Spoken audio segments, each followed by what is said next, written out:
Good evening, my name is Patricia Turner, and tonight we're going to talk a little bit about how to prevent violent situations within our workplace.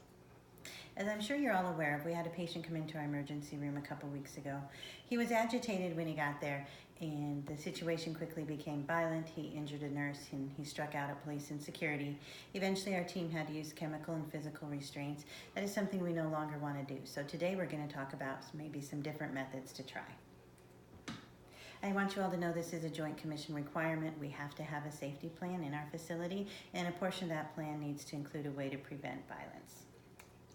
So when I think about preventing violence, the most important thing to me is that everyone keep themselves safe. Dr. Carol DeStasio gives us some good advice on this.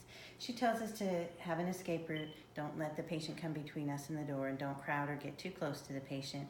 Try and remain calm, don't overreact or become defensive. Don't try and talk when he is talking or shout to be heard above him, and try and set limits with the patient as well.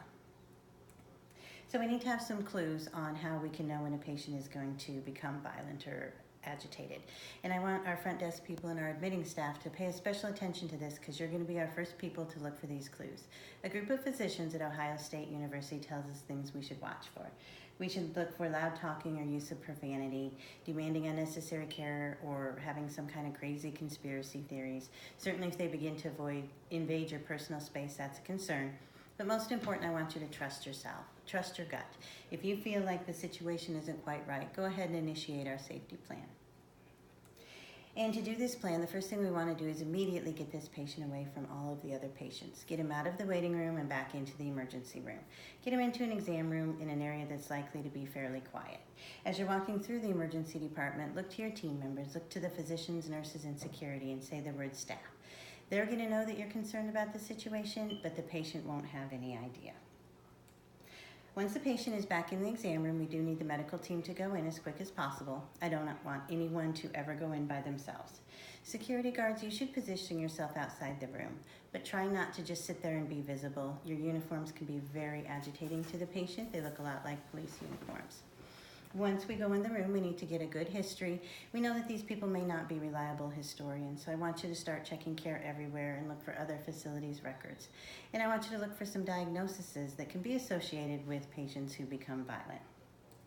Two physicians, Dr. Wilton and Dr. Rave, give us a short list of diagnoses we should be concerned about. Obviously, it's not comprehensive, but some things we really need to watch for: substance abuse, psychotic or affective disorders, PTSD, dementia, or oppositional defiant behaviors. Those should be a red flag for you.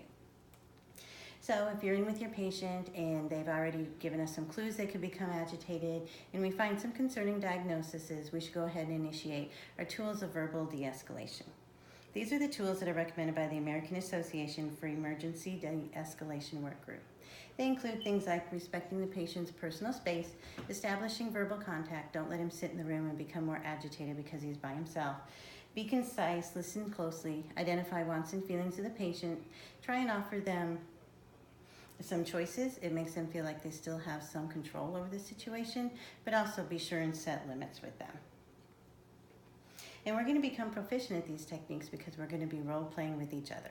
In addition, I want you to try and use some of these techniques on patients who are upset or unhappy, although they may not be agitated yet. But you might find that these patients become calmer when you use them, and you'll find that you're going to become better at them.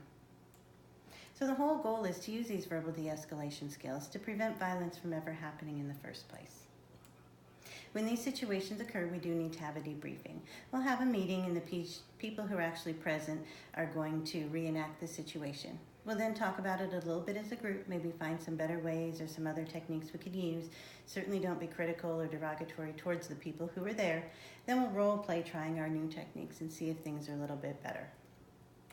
With any situation, we also need to do an evaluation of ourselves and how we handled it. So we're just going to use a simple number scale and give ourselves a score from 1 to 10. We'll use the first situation as a 3 because there was a lot of things that went wrong. We hope to never see anything lower than that, and that our scores just continue to rise. So going forward, I want you to review some information on verbal de-escalation tools and be prepared to do some role playing within our next staff meeting. And here's a list of articles that I used for this presentation that I would recommend that you read as well. Thank you.